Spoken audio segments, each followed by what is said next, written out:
Hello all of you. Now let us start with section 36 that is called as other deductions.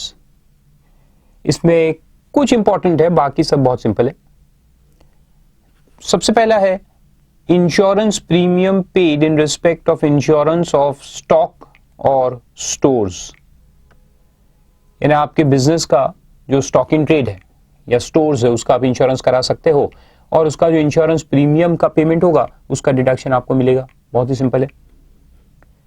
इसमें एक ही point काम का है note करने का, और वो ये है कि एक केस आया था बहुत साल पहले कि पार्टनरशिप फर्म ने अपने पार्टनर्स के लाइफ का प्रीमियम पे किया, जिसको अपन पार्टनरशिप अकाउंट्स में पढ़े थे, जॉइंट लाइफ पॉलिसीज. याद है? JLP करके. यस, तो अकाउंट्स में था. तो वो प्रीमियम पे किया और उन्होंने डिडक्शन क्लेम किया. तो अलाउ होगा क्या? Absolutely not. तो कोर्ट ने उसको डिसअलाउ किया, ये कहकर के भैया ये insurance premium stocks and stores का होना चाहिए and not of partners. Partners can not be considered as stock and stores. Simple सा केस था, एक आध बार कभी पूछा है. The next one is insurance premium paid by Federal Milk Cooperative Society on the lives of cattle, यानी guys and भैंस, owned by the members of Primary Milk Cooperative Society affiliated to it. ये भी एक simple सा case है. Federal milk cooperative क्या होती है? Which is a cooperative of cooperatives.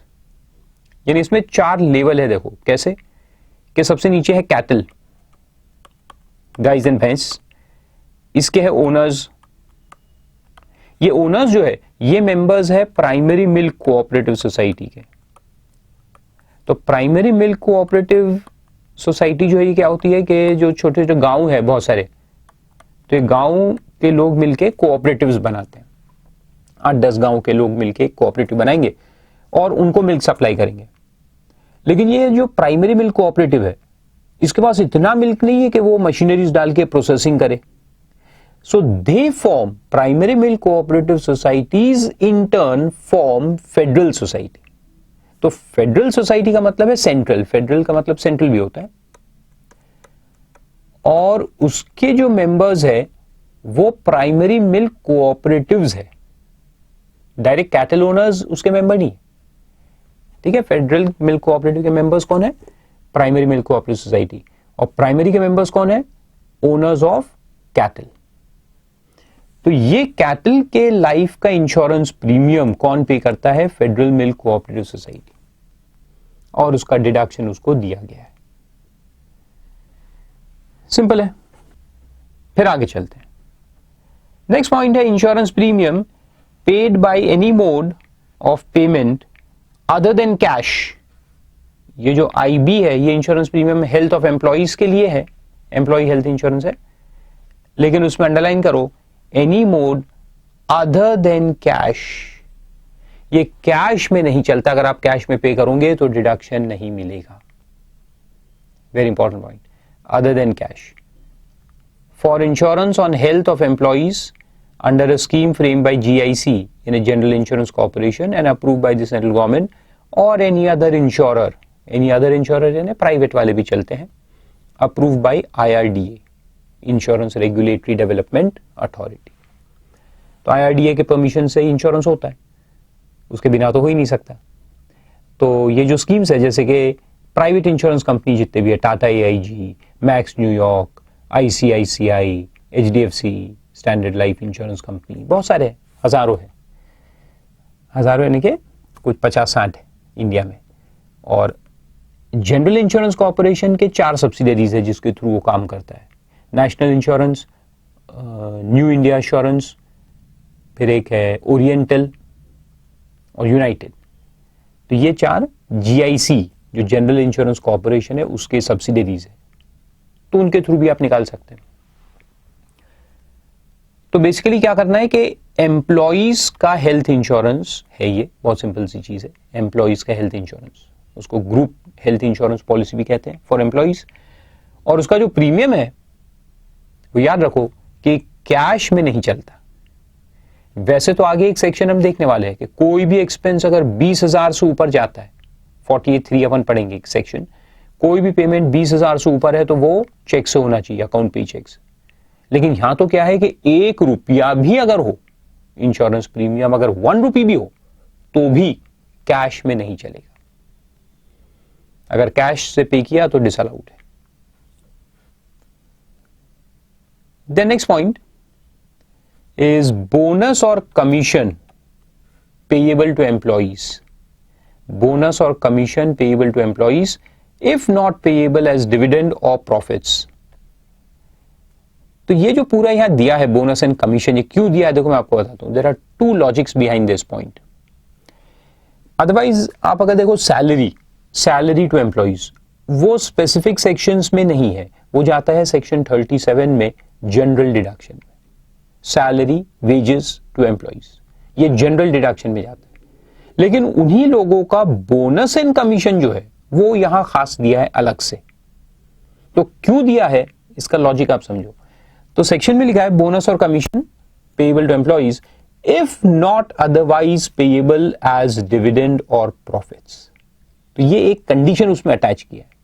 क्या कंडीशन है कि अगर ये डिविडेंड है या प्रॉफिट का डिस्ट्रीब्यूशन है जो आप बोनस या कमीशन के नाम से करोगे तो वो अलाउ नहीं होगा। It should be bonus and commission and it should not be distribution of profit in the name of bonus and commission. तो कुछ समझ में नहीं आ रहा तो लेट मी एक्सप्लेन। इसको लिखने का मकसद क्या है मैं आपको समझाता हूं। तो देखो बोनस एंड कमीशन हम किसको देते हैं? एम्प्लॉइज को देते हैं ना। बोनस एंड कमीशन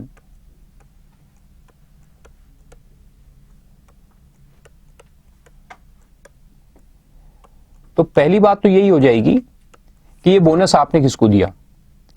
अगर एम्प्लॉइज को दिया तो डिडक्शन मिलेगा, और अगर शेयर होल्डर्स को दिया तो आपने शेयर होल्डर्स को बोनस के नाम से पेमेंट किया तो ऑब्वियसली वो क्या माना जाएगा? डिविडेंड, तो डिसअलाउड रहेगा। तो bonus and commission to shareholders होंगे तो टोटली क्या हो जाएगा? Disallowed. It will not be allowed as deduction, क्योंकि यहां बोला है कि बोनस एंड कमीशन अलाउ होगा only if it is paid to employees, right. अब एम्प्लॉइज को भी दोगे तो फिर क्या होगा देखो, फिर वहां पे क्या होगा कि अलाउड तो है, बोनस एंड कमीशन एम्प्लॉइज को दिया तो अलाउड है। तो हमारे केस में क्या हुआ था कि हमारे टोटल 2000 एम्प्लॉइज है, उसमें से कुछ एम्प्लॉइज शेयर होल्डर्स भी है। क्या है? शेयर होल्डर्स भी है। तो वहां प्लानिंग हो सकता है ना, क्योंकि वो शेयर होल्डर भी है और एम्प्लॉइज भी है, दोनों है। तो उनको डिविडेंड जो है, जो उनके शेयर्स पे देना है, वो कम कर देंगे या बल्कि देंगे ही नहीं, और उनका बोनस जो है या कमीशन वो बढ़ा देंगे। कितने अमाउंट से बढ़ा देंगे? जितना उनको डिविडेंड मिलना चाहिए था और अपन ने नहीं दिया, वो उनको बोनस के नाम से दे देंगे। करेक्ट? तो पैसा भी दे दिया और अलाउ भी हो जाएगा because it is bonus and commission, और वो एम्प्लॉइज भी है। जिन्हें मान लो कि एक राहुल करके, तो राहुल हमारा एम्प्लॉय भी है और शेयर होल्डर भी है। तो उसको जो डिविडेंड इस साल का निकल रहा है, उसके शेयर्स को के ऊपर हमने कैलकुलेट किया कि उसको इतना डिविडेंड देने का है। मान लो कि 50,000 रुपए उसका डिविडेंड आ रहा है, तो अपन उसको डिविडेंड लेना तो 5,000 दे देंगे, और 45,000 जो कम कर दिया वो बोनस या कमीशन में ऐड करके उसको दे देंगे, और फिर डिडक्शन क्लेम करेंगे बोनस एंड कमीशन का। तो गवर्नमेंट कहता है नहीं, ये नहीं चलेगा। अच्छा, तो सवाल ये आता है कि पता कैसे चलेगा? हमने उसको बोनस दे दिया, हाउ विल यू अंडरस्टैंड कि ये बोनस जो उसको दिया है, मान लो कि उसको 70,000 का बोनस दिया, 70,000, ये पता कैसे चलेगा कि ये 70,000 में 45,000 डिविडेंड का amount? How will you understand? अरे सिंपल है, इसके 3 तरीके हो सकते हैं। कैसे? देखो, नंबर 1 कि हमारे एम्प्लॉइज है, कितने एम्प्लॉइज है? 2000 एम्प्लॉइज, सबके सब तो शेयर होल्डर्स नहीं है ना। कुछ एम्प्लॉइज ऐसे भी होंगे जो सिर्फ एम्प्लॉइज है, और कुछ एम्प्लॉइज ऐसे हैं जो शेयर होल्डर है। सिमिलरली सबके सब शेयर होल्डर्स तो एम्प्लॉइज नहीं होंगे, है ना, एम्प्लॉइज नहीं होंगे, तो हमारे बाकी शेयर होल्डर्स भी है और हमारे कुछ शेयर होल्डर्स ऐसे हैं जो एम्प्लॉइज भी है। तो जैसे कि एक हमारे एम्प्लॉई है प्यारेलाल, वो शेयर होल्डर नहीं है, और एक हमारे शेयर होल्डर है ब्रिजेश, वो एम्प्लॉय नहीं है। तो जो ब्रिजेश शेयर होल्डर है उसको हमने इस साल डिविडेंड दिया है 30% on paid up capital, outsiders को 30% ऑन पेड अप कैपिटल दिया है, और जो एम्प्लॉय भी है राहुल, उसको हमने डिविडेंड दिया सिर्फ 5%, only 5% on his equity shares, तो 25 कम कर दिया और वो फिर हमने उसको बोनस के नाम से दे दिया। तो वहां अपने को पता चल जाएगा, क्योंकि अगर आप डिविडेंड देते हो तो सारे इक्विटी शेयर होल्डर्स को इक्वल देना क्या है, और आपने बाहर वालों को, बाहर वाले ने जो एम्प्लॉइज नहीं है उनको ज्यादा परसेंटेज से दिया और जो एम्प्लॉइज है उनको कम दिया। इसका मतलब क्या हो गया कि ये 25% जो कम दिया है उसमें कुछ तो भी गड़बड़ है, वो आपने बोनस के नाम से दिया होगा। तो वहां से पता लग जाएगा। यानी क्या कंपेयर करेंगे अपन, dividend to other share holders and dividend to employee share holders. तो अगर dividend to employee share holders कम है, इसका मतलब कि गड़बड़ है। फिर देखेंगे उनको बोनस दिया क्या, if yes so their part of the bonus can be treated as dividend and that will be disallowed. दूसरी तरफ जो अपने एम्प्लॉइज है और जो एम्प्लॉई शेयर होल्डर नहीं है, प्यारेलाल एम्प्लॉय था जो शेयर होल्डर नहीं था, उसको बोनस कितना दिया, उसको बोनस दिया 10% ऑफ सैलरी। और जो हमारे एम्प्लॉई ऐसे हैं जो शेयर होल्डर भी है, उनको बोनस कितना दिया, तो 22% ऑफ सैलरी, उनको ज्यादा दिया। तो यहां से भी आपको पता लग सकता है कि जो एम्प्लॉई शेयर होल्डर नहीं है उनका बोनस कम, और जो एम्प्लॉय शेयर होल्डर भी है उनका बोनस ज्यादा। यानी ऑब्वियस है कि उनको डिविडेंड दिया होगा in the name of bonus.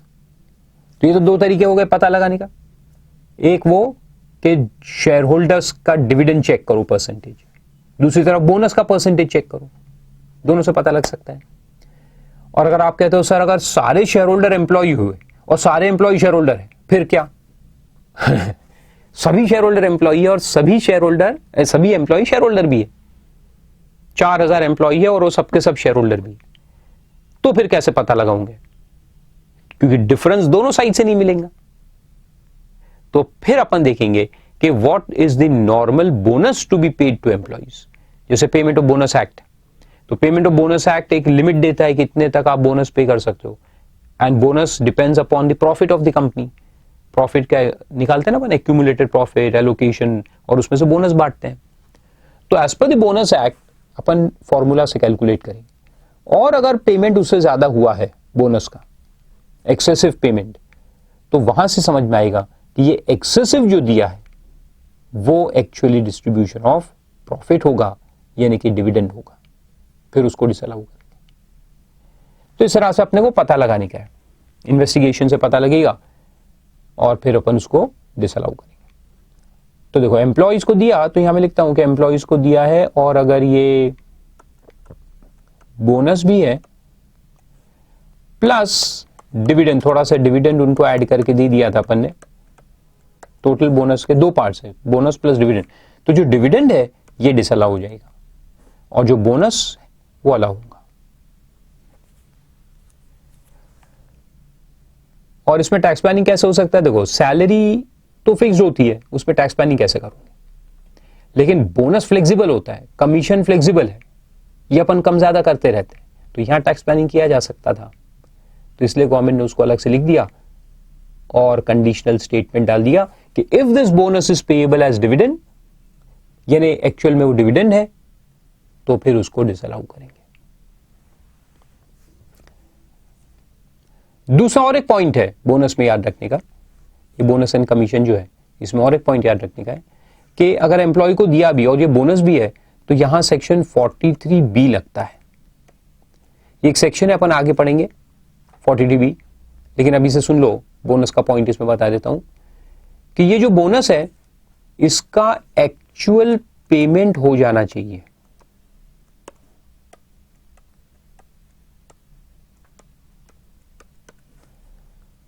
On or before due date of filing return of income.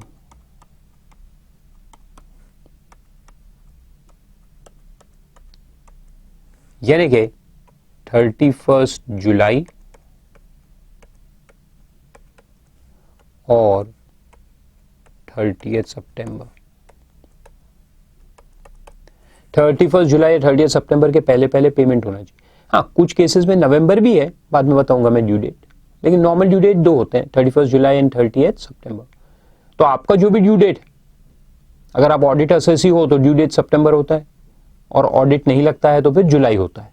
ये तो कॉमन नॉलेज है, सबको होगा। और एक ट्रांसफर प्राइसिंग का केस होता है जहां पे 30 नवंबर होता है ड्यू डेट, वो अपन बाद में पढ़ेंगे। तो जो भी ड्यू डेट है उसके पहले पेमेंट हो जाना चाहिए, तभी डिडक्शन मिलेगा, वरना डिसअलाउ किया जाएगा। तो 43B में बोनस एंड कमीशन को क्यों लिया है, देखो उसका लॉजिक भी आपको समझाता हूं। एक मैंने आपको बताया था ना, postponement of tax is equal to saving of tax. हाँ, देखो टैक्स सेविंग दो तरीके से होता है, एक तो टैक्स भरो ही मत, एग्जेम्पशन क्लेम कर लो, या फिर उसको पोस्टपोन कर दो। पोस्टपोन 5, 6, 8, 10 साल से पोस्टपोन कर दिए तो उसका मतलब ऐसा है कि जैसे कि हमने जीरो टैक्स पे किया, क्योंकि टाइम वैल्यू ऑफ मनी आ जाता है। तो पोस्टपोन कैसे करेंगे अपन बोनस को लेकर के, तो वेरी सिंपल। अपना साल है अगर 2015-16, तो 15-16 में अपन क्या करेंगे कि अपना प्रॉफिट दिख रहा है 80 लाख, और अपने को 80 लाख पे टैक्स का पेमेंट नहीं करना है, इतना बहुत ज्यादा टैक्स कौन भरेगा। तो what will do is will pass A provision entry, provision for payment of bonus और कमीशन। इसमें क्या प्रोविजन एंट्री मारना है ना, तो अपन प्रोविजन बना लेंगे कि अपन को बोनस देने का एम्प्लॉइज को कितना, 60 लाख। हालांकि अपने को देना है क्या 60 लाख? Are we mad? क्या पूरा प्रॉफिट एम्प्लॉइज को बांटेंगे? नहीं, देने का तो 6 लाख है एक्चुअल में, लेकिन अपन एंट्री किसकी मार लेंगे, 60 लाख। फिर क्या करेंगे कि इसका पेमेंट कर देंगे, जो पेड होगा वो तो 6 लाख होगा जितना देने का था, और जो बैलेंस बचेगा 6 लाख तो अपन पे कर देंगे, और जो बैलेंस है वो प्रोविजन अकाउंट में कैरी फॉरवर्ड होते रहेगा। 54 लाख कैरी फॉरवर्ड होते रहेगा, एक साल से दूसरे, दूसरे से तीसरे, तीसरे से चौथे, ऐसे कैरी फॉरवर्ड करते रहेंगे, और 8-10 साल के बाद उसको राइट बैक कर लेंगे। तो may be in 2025 and 26 we will write back this provision.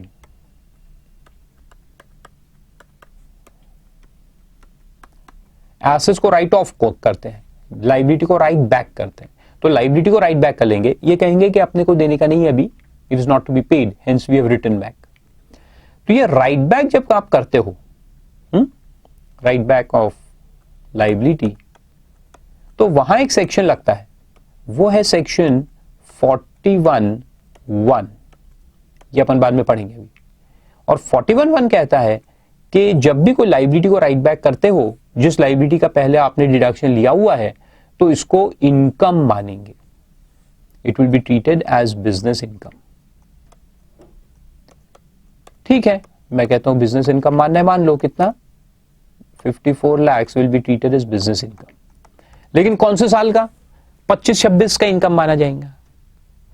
तो 15-16 में अपन ने क्या किया कि लाइबिलिटी क्रिएट करके डिडक्शन ले लिया, तो यहां टैक्स बचा लिया, और फिर 25-26 में जाके उसको राइट बैक करेंगे, राइट बैक करके उसको इनकम दिखा देंगे और टैक्स पे कर देंगे। यानी जो टैक्स आपको 15-16 में भरना था वो आपने कब भरा, 25-26 में, यानी 10 साल 11 साल से पोस्टपोन कर दिया, which is equal to tax saving. क्योंकि आज जितना टैक्स बचेगा उसको मैं कहता हूं कि बैंक एफडी में रख दो, तो 10 साल में तो डबल से ज्यादा हो जाएगा, तब उसमें से अमाउंट निकाल लो और जितना टैक्स भरना है भर दो, बाकी पैसा आपके पास आ जाएगा। यानी आपको तो फ्री में टैक्स हो गया, है ना, टाइम वैल्यू ऑफ मनी के हिसाब से। तो इसको रोकने के लिए ये सिस्टम को रोकने के लिए, यानी ये जो प्रोविजन बना रहे थे आप, जहां इंटेंशन टू पे नहीं है लेकिन प्रोविजन बनाया है, इसको रोकने के लिए 43B में इसको इंक्लूड किया है। और 43B क्या कहता है, देखो 43B क्या कहता है कि जितना भी आपने प्रोविजन बनाया 31 मार्च को, उसका पेमेंट करो। एक्चुअल पेमेंट होना चाहिए, कब होना चाहिए, ड्यू डेट के पहले। यानी मार्च में प्रोविजन बना लिया तो जुलाई या अक्टूबर जो भी हमारा ड्यू डेट है, सितंबर, आई मीन टू से जुलाई सितंबर, उसके पहले पे करो। अगर नहीं करोगे तो ये उसी वक्त डिसअलाउ कर दिया जाएगा। तो हमने क्या किया कि 60 लाख में से 6 लाख पे किया ड्यू डेट के पहले और 54 लाख बच गया, तो ये 54 क्या हो जाएगा, डिसअलाउड अंडर सेक्शन 43B। तो ये 43B के अंदर 54 लाख डिसअलाउ हो जाएगा। तो अपन जो टैक्स सेविंग कर रहे थे वो नहीं होगा, आया ना समझ में। तो इसके लिए उसको 43B में डाला गया है। आया समझ में, लिख लिए, गुड। फिर वापस आते, तो बोनस एंड कमीशन में दो लॉजिक याद रखने का। एक तो ये कि अगर वो डिविडेंड के नेचर का है या प्रॉफिट के नेचर का है तो वो डिसअलाउ होगा, और दूसरी बात कि अगर उसका एक्चुअल पेमेंट ड्यू डेट के पहले नहीं हुआ तो डिसअलाउ होगा। तो यहां पे आप लिख दो कि covered by 43B, covered by 43B। फिर आता है interest. Interest paid on capital borrowed, borrowed यानी कि लोन्स। कैपिटल का मतलब है money. So interest paid on money borrowed यानी money loan for the purpose of business और प्रोफेशन। लोन किस काम के लिए होना चाहिए, for the purpose of business and profession. तो तीन बातें इसमें याद रखनी है। एक तो पैसा है जो हमने बोरो किया है, किस पर्पस के लिए, फॉर डूइंग बिजनेस और प्रोफेशन। यानी जो पैसा बोरो किया उसका यूज कहां होना चाहिए, बिजनेस एंड प्रोफेशन के लिए। और उस पे हम इंटरेस्ट जो पे करेंगे उसका डिडक्शन अपने को मिलेगा। तो very simple point, interest paid. Paid word है लेकिन पेड वर्ड का मतलब एक्चुअल फिजिकल पेमेंट होना चाहिए साल के अंदर, ऐसा नहीं है। पेड और पेएबल दोनों क्वालिफाई होंगे, डिडक्शन दोनों का मिलेगा, इंटरेस्ट पेड और पेएबल। लेकिन जब ये पेएबल होता है, बाजू में लिख दो, अगर ये पेएबल है और payable to banks and institutions अगर है, banks and institutions and cooperative banks वगैरह, तो फिर वहां पे 43B लगता है, सब्जेक्ट टू 43B। यानी वो interest due date of filing return के पहले पे हो जाना चाहिए। जैसे मैंने बोनस में देखा वैसे ही 43B लगता है, ड्यू डेट के पहले पे हो जाना चाहिए। अगर नहीं होगा तो फिर वो डिसअलाउ कर दिया जाएगा। ओके फिर उसके अंदर चल्लापल्ली शुगर्स का एक केस दिया है, वेरी सिंपल वन, कि interest incurred before the commencement of production can be capitalized in the value of assets created as a result of such expenditure. It cannot be claimed under this clause. Business commencement के पहले का अगर कोई interest है, loan लिया, फिर capital asset purchase किया, तो वो इंटरेस्ट कमेंसमेंट के पहले का अपने को कैपिटलाइज करने का है। ये अपन ने वहां भी स्टडी किया था, 43(1) डेफिनेशन ऑफ एक्चुअल कॉस्ट, अगर आपको याद होगा कि यूज के पहले का जो इंटरेस्ट है वो कैपिटलाइज करना पड़ता है, और पुट टू यूज के बाद का जो इंटरेस्ट है वो रेवेन्यू डिडक्शन, यानी यहां पर रेवेन्यू डिडक्शन उसका मिल जाएगा। और सिमिलरली अगला पॉइंट भी दिया है कि in case a loan taken for acquisition of new asset, interest payable for the period before the asset is put to use is not deductible under this section. Put to use के पहले का interest यहां deduction नहीं मिलता, it has to be capitalise in the cost of acquisition of the asset. और वहां 43(1) में क्या देखा था कि any interest post put to use के बाद का इंटरेस्ट एक्चुअल कॉस्ट में ऐड नहीं हो सकता, ऐसा वहां लिखा था। यानी उसका डिडक्शन यहां लेने का है as a revenue deduction.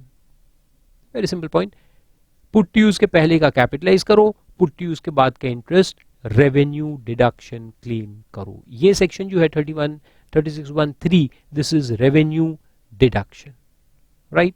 Simple point. फिर कुछ अदर इंपॉर्टेंट पॉइंट्स है उसके अंदर, वो एक एक करके देखते हैं। बहुत सारे पॉइंट्स और बहुत सारा इसमें सीखना है आपको। पहला पॉइंट यह है कि if loan is specifically taken for earning differential interest then income will be taxed under the other sources and interest will be allowed under the head other sources। क्या मतलब है इसका? कि अगर हमने लोन लिया है किसके लिए? इंटरेस्ट कमाने के लिए, लोन लिया है उस पे इंटरेस्ट देंगे और अपन आगे किसी को लोन दे देंगे।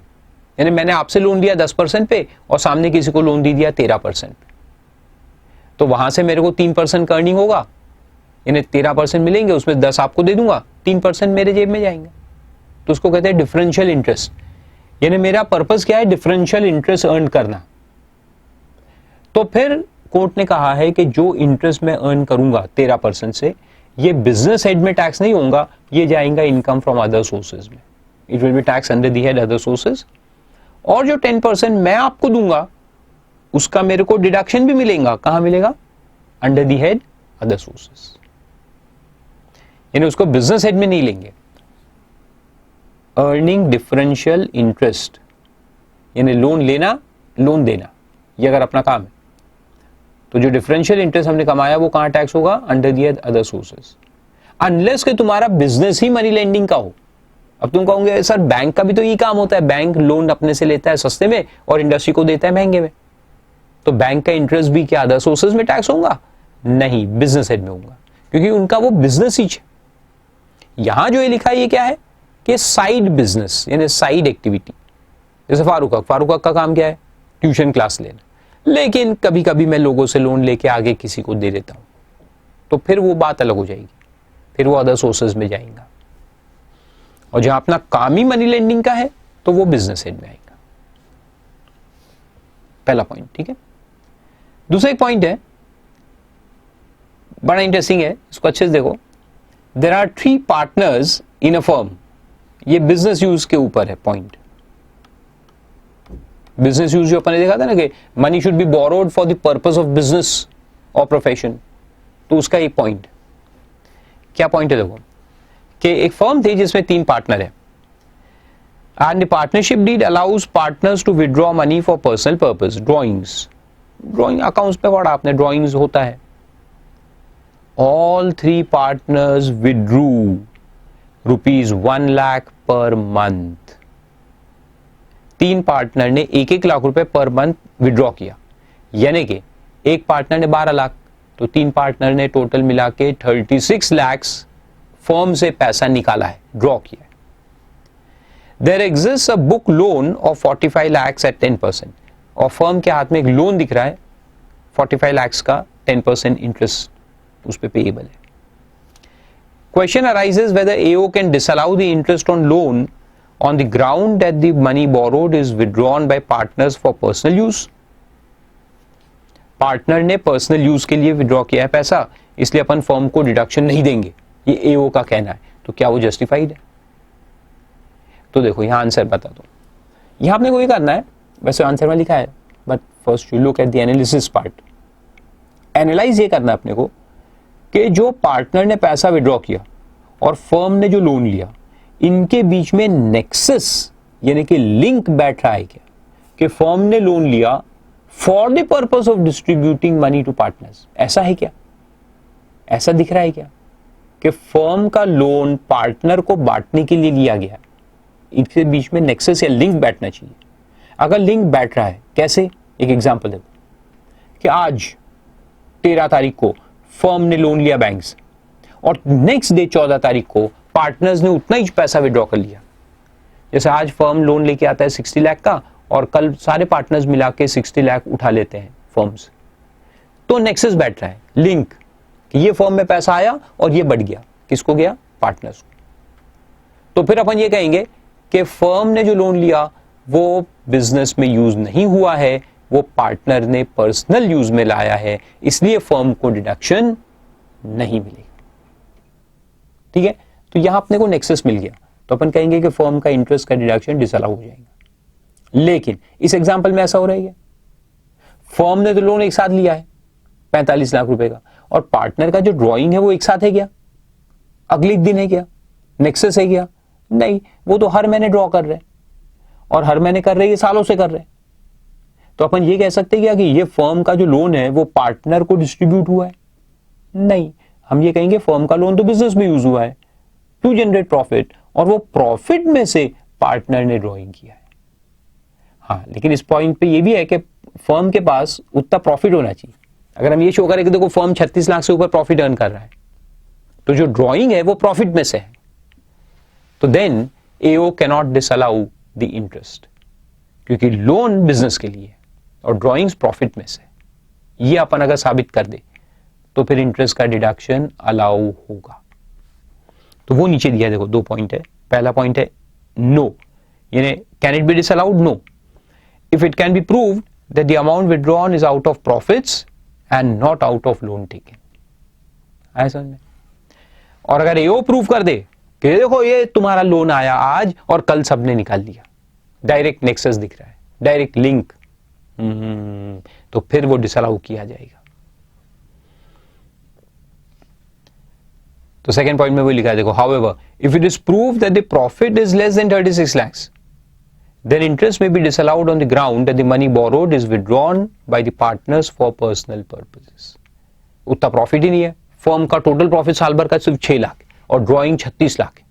आई 6 लाख का प्रॉफिट, 36 का ड्रॉइंग, तो कहां से हुआ, बाकी 30 लाख कहां से ड्रॉ हुआ?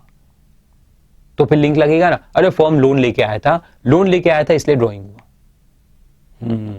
so then it will be disallowed. Then एक और इसमें इंटरेस्टिंग केस था, ये सब केस लॉ के पॉइंट्स हैं, इसको अच्छे से याद रखो। एक और केस था पार्टनरशिप फर्म का, उसमें ऐसा था कि पार्टनर्स के सबके डेबिट बैलेंस थे, पार्टनर्स के कैपिटल अकाउंट में सबके डेबिट बैलेंस, सबके डेबिट, और फर्म को लोन बैलेंस शीट देखोगे तो अकाउंट कैपिटल अकाउंट डेबिट में, तो जो फर्म के पास पैसा है वो कहां से है, लोन से, तो लोन ही लोन दिख रहे थे। 2000 करोड़ के लोन है और 150 करोड़ के सबके डेबिट बैलेंस है कैपिटल अकाउंट में। तो एओ कहता है कि ये देखो, ये जो डेबिट बैलेंस आ रहा है ना, ये तुम लोगों ने पैसा निकाला है ऐसा माना जाएगा, क्योंकि डेबिट बैलेंस है तुम्हारा। तो जो फर्म का लोन है वो तुम लोगों ने उठा लिया ऐसा मानेंगे, और उस पे इंटरेस्ट को डिसअलाउ करेंगे। समझ में आया मैं क्या कहना चाहता हूं? देखो, ये फर्म है, तो फर्म का जो बैलेंस शीट है उसमें पार्टनर्स के जो कैपिटल अकाउंट है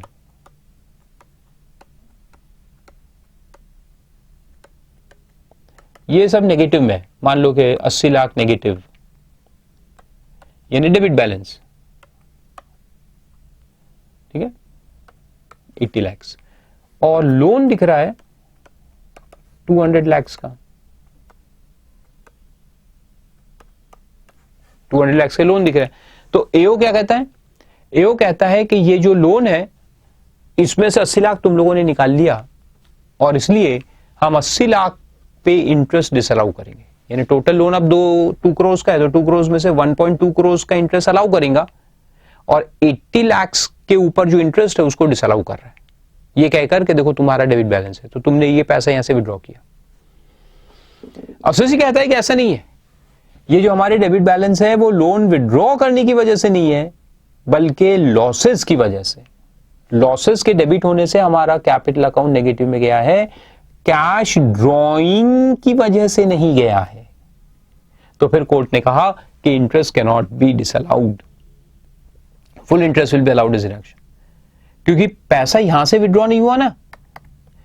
तो ये डेबिट बैलेंस कहां से आया है, debit balance is because of losses, जो इतने साल हमको लॉसेस हो रहे हैं, तो लॉसेस डेबिट होते हैं, तो लॉसेस की डेबिट होने की वजह से, ड्रॉइंग्स की वजह से नहीं है, losses and not drawings, there is no cash drawing. तो अगर कैश ड्रॉइंग नहीं है तो फिर अपन ये कह सकते हैं क्या कि लोन तुम लोगों ने यूज किया? नहीं, कैसे कहेंगे, लोन का पैसा तो बिजनेस में आया, लोन का पैसा तो बिजनेस में, तो ऐसा। तो ये भी एक केस आया था, एक पुराना। द नेक्स्ट पॉइंट इज कि इंटरेस्ट फॉर डिलेड पेमेंट, देखो अब ये वो जो पहले मैंने आपको समझाया, delayed payment to supplier of raw material is a revenue debt arising in the course of business transaction, hence it is allowed under 37(1) and not under 36(1)(3), क्योंकि ये borrowed capital के ऊपर नहीं है, ये सप्लायर के उसके लिए कॉन्ट्रैक्चुअल डिलेज के लिए। तो कॉन्ट्रैक्चुअल डिलेज में अगर इंटरेस्ट लगा तो वो 37(1) में जाएगा। Next, A buys business of B for a certain consideration. Due to delayed payment in consideration, B charges interest from A. ये भी बड़ा इंटरेस्टिंग है। A ने B से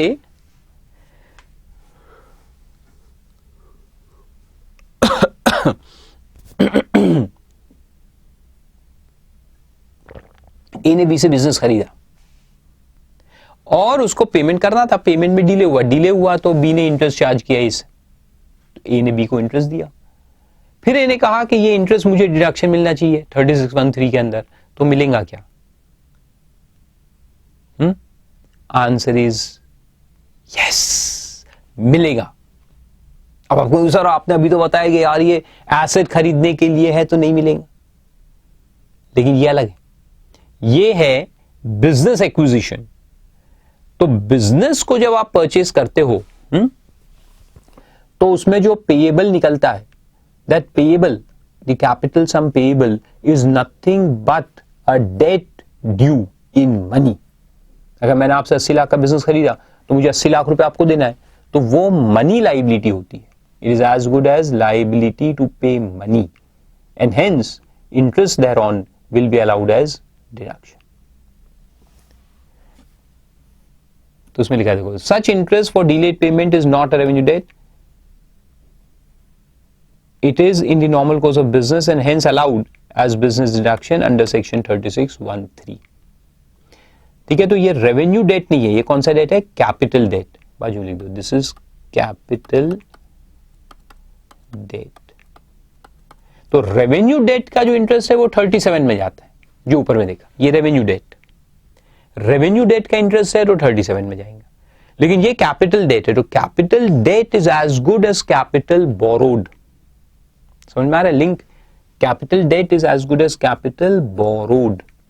बिजनेस परचेज के लिए ना, तो बिजनेस परचेज का डेट कैपिटल नेचर है, तो उसका जो इंटरेस्ट है वो 36 में मिल जाएगा।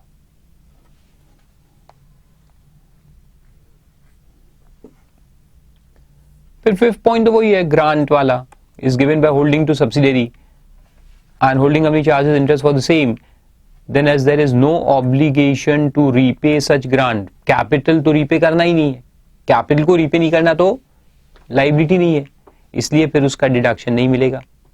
Interest will not be allowed under 36(1)(3). Then interest on loan advance to sister concern for commercial expediency shall be allowed as deduction under 36(1)(3). ये मिलेगा। कहने का मतलब है कि सिस्टर कंसर्न को दिया तो नहीं मिलेगा, ऐसा थोड़ी है, बिल्कुल मिलेगा। सिर्फ इतना होना चाहिए कि there should be obligation to repay the capital, that's important. Obligation to repay the capital भी होना चाहिए and obligation to pay interest भी होना चाहिए। अगर दोनों है तो डिडक्शन मिलेगा। कौन किसको लोन देता है उससे मतलब नहीं है। Then interest on share capital और ओन फंड और HUF's fund is not allowed as deduction under 36(1)(3) as it is not a borrowed fund. ये तो सिंपल पॉइंट है। शेयर कैपिटल पे जो इंटरेस्ट आता है ना, शेयर कैपिटल पे कंपनी इंटरेस्ट दे सकती है अगर लॉन्ग जेस्टेशन पीरियड होता है बिजनेस का, तो उसमें अलाउड है। Company can pay interest on capital before the business commences, तो उसका डिडक्शन वो ले सकते क्या? नहीं, क्योंकि ये ओनर्स फंड है, बोरोड नहीं है। तो शेयर कैपिटल हो गया या ओन फंड, जैसे प्रोप्राइटर अपने ही कैपिटल पे इंटरेस्ट दे सकता है क्या? नहीं, खुद का फंड है, बोरोड नहीं है। लेकिन वाइफ से लोन लिया तो then yes, then he can pay interest. Proprietor ने वाइफ से लोन लिया तो इंटरेस्ट दे सकता है। खुद का पैसा है कैपिटल, तो इंटरेस्ट अलाउड नहीं होगा। Then interest pay to partners by a firm, ये एक एक्सेप्शन है इसका, कि फर्म अपने पार्टनर्स को जो इंटरेस्ट देता है वो अलाउड है। वो इसलिए अलाउड है क्योंकि उसको डिस्ट्रीब्यूशन ऑफ प्रॉफिट ही मानते अपन, ये मैंने आपको पहले भी समझाया था कि प्रॉफिट जो डिस्ट्रीब्यूट करता है, सेक्शन 28 में समझाया था मैंने, याद है आप, कि फर्म का असेसमेंट अलग लेवल पे चलता है, उसमें अपन सैलरी भी देते हैं पार्टनर्स को और इंटरेस्ट भी देते हैं, और वो दोनों का फर्म को डिडक्शन दिया गया है स्पेसिफिकली लॉ के अंदर, even if it is on capital it is allowed as deduction, क्योंकि वो अमाउंट फिर अपन किसके हाथ में टैक्स करते हैं, पार्टनर्स के हाथ में, है ना। तो इसलिए उसको डिडक्शन दिया है सेक्शन 40 क्लॉज बी के अंदर, सब्जेक्ट टू लिमिट, वो लिमिट अपन पढ़ेंगे बाद में 40 बी के अंदर। फिर एक पॉइंट है कि अगर लोन लिया गया एग्रीकल्चर पर्पस के लिए तो वो फुल्ली डिसअलाउड रहेगा obviously, section 14A, any expenditure incurred to earn an exempt income will not be allowed as deduction. So that was interest. Next चलते हैं 3A, amortisation of discount on zero coupon bond. ये एक छोटा सा ही देख लेते पहले। जीरो कूपन बॉन्ड का जो डिस्काउंट होता है उसको अमोर्टाइज करना पड़ता है। अब आपको मालूम है क्या जीरो कूपन बॉन्ड क्या होता है? गुड। जीरो यानी कि नील, कूपन यानी इंटरेस्ट, बॉन्ड यानी लोन। तो ये विदाउट इंटरेस्ट लोन होता है, विदाउट इंटरेस्ट लोन। ऐसा कभी सुना है क्या? कोई पागल आदमी है क्या जो लोन में पैसा देगा कंपनी को जिसपे उसको इंटरेस्ट नहीं मिलने वाला? ऑफ कोर्स कोई भी नहीं है, लेकिन इसमें हिडन इंटरेस्ट होता है, ऑन पेपर इंटरेस्ट नहीं होता, हिडन होता है। कैसे? देखो मैं आपको बताता हूं इसका लॉजिक क्या है। बहुत सिंपल लॉजिक है कि जो इंफ्रा कंपनी होती है, इंफ्रास्ट्रक्चर कंपनीज जो होती है ना,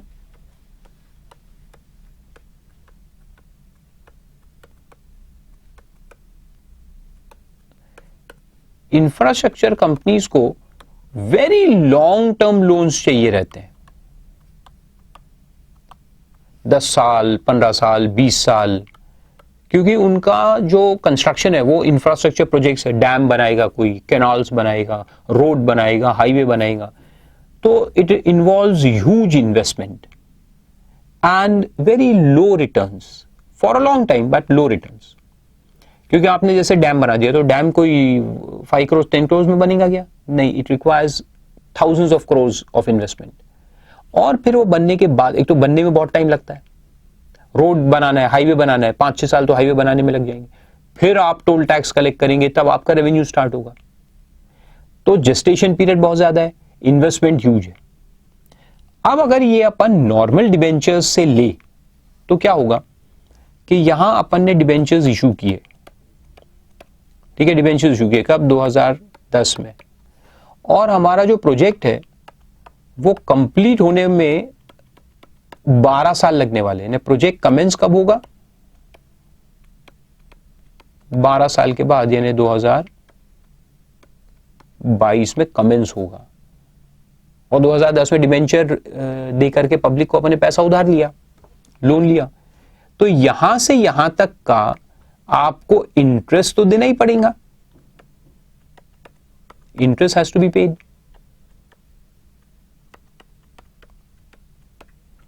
तो कंपनी को इंटरेस्ट के पेमेंट में कोई वो नहीं है, प्रॉब्लम नहीं है, इंटरेस्ट तो वैसे भी देना पड़ेगा, लोन है तो इंटरेस्ट तो देना पड़ेगा।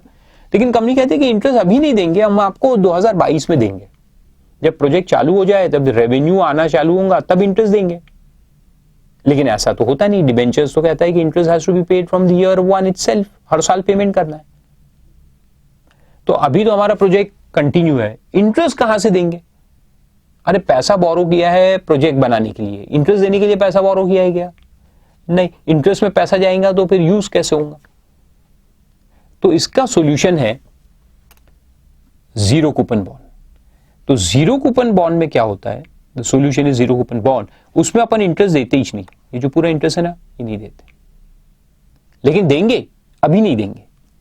तो कैसे करते हैं हम कि अगर face value of the bond 100 रुपए है, 100 रुपए ने 100 रुपए हम आपको लौटाएंगे, तो face value is also called as redemption value.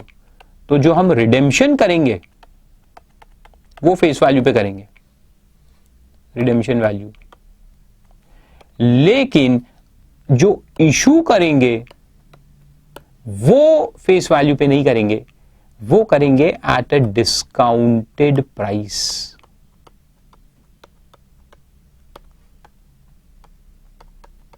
For example कि अगर फेस वैल्यू 100 रुपए है तो अपन डिस्काउंटेड प्राइस रखेंगे 35 रुपए। यानी अपन 2010 में जब बॉन्ड्स या डिबेंचर्स इशू करेंगे तो तब हम पब्लिक से कितना पैसा लेंगे, सिर्फ 35 रुपए लेंगे, विद द कंडीशन कि आपको 2022 में हम 100 रुपए लौटाएंगे। तो ये जो डिफरेंस होता है यहां से यहां तक का जो डिफरेंस है, ये डिफरेंस कितना है, 65 रुपीज एक्स्ट्रा देने वाले अपन, इसको अपन डिस्काउंट भी कहते हैं, discount on issue of zero coupon bond भी कहते हैं। और ये जो डिफरेंस है ये क्या है, ये एक्चुअल में इंटरेस्ट रिच है। यानी मैंने अभी आपसे 35 रुपए लिए, फिर उस पर 65 रुपए का इंटरेस्ट ऐड करके मैं आपको 100 रुपए दूंगा, तो 65 इंटरेस्ट रिच है। लेकिन उसको अपन इंटरेस्ट बोला नहीं है, अगर इंटरेस्ट बोलेंगे तो आप अभी मांगोगे। मैंने कहा इंटरेस्ट नहीं है, ये डिस्काउंट है, ये मैं आपको रिडेम्पशन में दूंगा। तो कंपनी के ऊपर यहां जो रिस्पॉन्सिबिलिटी है वो कुछ भी नहीं है, they are not required to pay any penny, कुछ भी नहीं देंगे, जो कुछ देंगे रिडेम्पशन में देंगे। तो रिडेम्पशन 100 रुपए में करेंगे और इशू 35 रुपए में करेंगे, तो 65 रुपीज का इंटरेस्ट हो गया। लेकिन इंटरेस्ट को अपन क्या बोलते हैं, यहां डिस्काउंट बोलते हैं। और ये जो 65 रुपीज इंटरेस्ट है ये कंपनी के लिए तो खर्चा हो गया, दोनों के लिए मैं बताता हूं क्या होगा। देखो, कंपनी के लिए भी और फिर जो इन्वेस्टर है उसके हाथ में टैक्स इंप्लीकेशन क्या आएंगे, दोनों अपन डिस्कस करते हैं। So from companies point of view,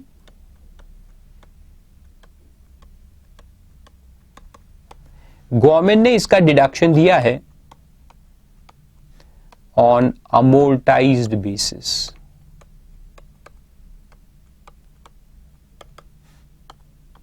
तो गवर्नमेंट कहता है कि आप देखो कि बॉन्ड का लाइफ कितना है। तो अगर बॉन्ड का लाइफ 10 साल है तो आप 65 को 10 में डिवाइड कर दो, so every year you will get deduction of 6.5। 11 साल है तो 11 में डिवाइड करो, 15 साल है तो 15 में डिवाइड करो, जो भी बॉन्ड का पीरियड है उसमें आप डिस्काउंट को डिवाइड करके डिडक्शन लो। On amortise basis you can take deduction.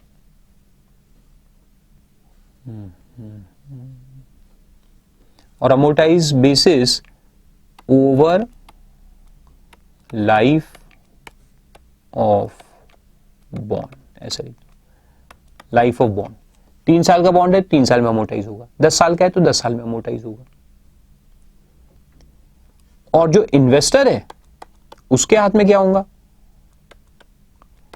Investor जो है उसके हाथ में जो डिफरेंस आएगा, difference of sale price and purchase price, हालांकि जैसे कि वो अगर 35 में खरीद लेता है और रिडेम्पशन में उसको 100 रुपए मिलते हैं, तो he earns a profit of 65।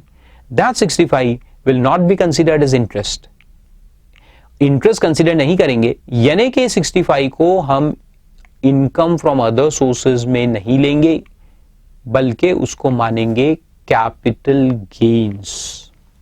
तो इन्वेस्टर के हाथ में जो प्रॉफिट होता है, प्रॉफिट, उसको हम इंटरेस्ट नहीं मानते, तो इंटरेस्ट लिखो और उसको कैंसिल करो, it is not interest, it is equal to capital gains. इसको कैपिटल गेन मानते हैं पूरा।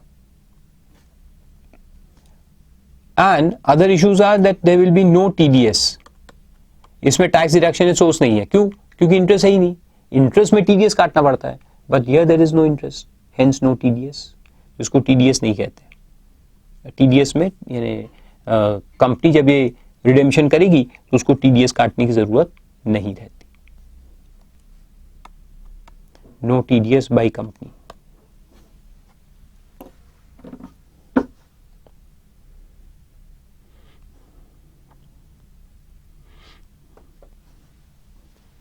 समझ में, वेरी सिंपल। तो वो यहां दिया है, देखो कि tax treatment in the hands of company issuing such bonds, discount is deductible on pro rata basis and tax will be deducted at source under 194A. Sorry, tax will not be deducted at source under 194A by the payer company. Not को underline कर लो, no TDS, example जैसे दिया है, यो infrastructure limited issue 0 coupon bond for face value of 10 crore, face value 10 crore है, 4 rupees 3 crore, तो discount कितना हुआ 7। तो इस 7 का जो डिस्काउंट है उसको अपन लाइफ पे डिवाइड कर देंगे।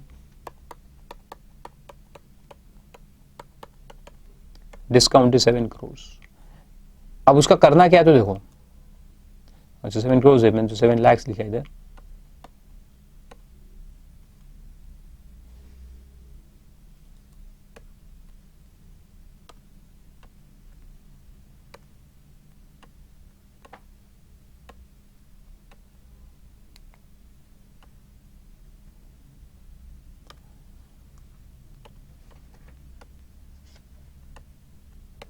सेवन करोड़ का डिस्काउंट है। अब इसको अपन डिवाइड करेंगे 10 ईयर्स में, 10 ईयर्स की लाइफ है, सो डिवाइडेड बाई 10, तो ये आएगा 70 lakhs per annum. Deduction will be 70 lakh per annum for 10 years. दिया है वहां।